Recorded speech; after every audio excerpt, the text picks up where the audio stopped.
Matinding kapit sa preno at alalay sa manobela ang ginagawa ng mga motorista sa kilometer 26 Halsema Highway sa Barangay Kaliking, Atok, Benguet.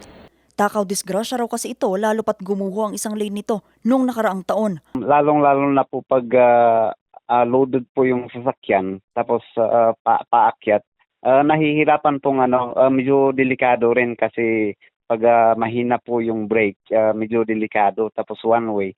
Ang sitwasyon hindi lingid sa Atok LGU. Para maiwasan ang posibleng aksidente sa lugar, sumulat na sila sa tanggapan ni DPWH Secretary Vince Dizon noong nakaraang taon.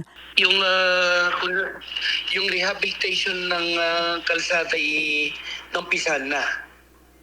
At least mabilis silang nag-implement, saka yung mga materialis, prepare naman, nandun na nakatambak sa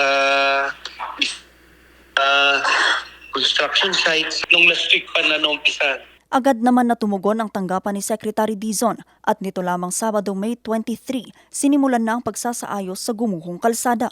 Aside from that, nung last year pa yan na nag-provide tayo, nagbigay tayo ng resolution from our municipal disaster risk reduction management, and it was being endorsed by our Sangguniang Bayan. Kaya nga yan yung mga supporting documents ng LMP resolution to fast track that destroyed, damaged road. Ang proyekto pinondohan ng ahensya pero wala pang katiyakan kung kailan ito matatapos. Tanging hiling ng mga residente, agarang matapos ang proyekto lalo pat papalapit na ang tag-ulan. Pag malakas po yung ulan, talagang doon po dumadaan rin yung mga tubig, kaya delikado talaga po.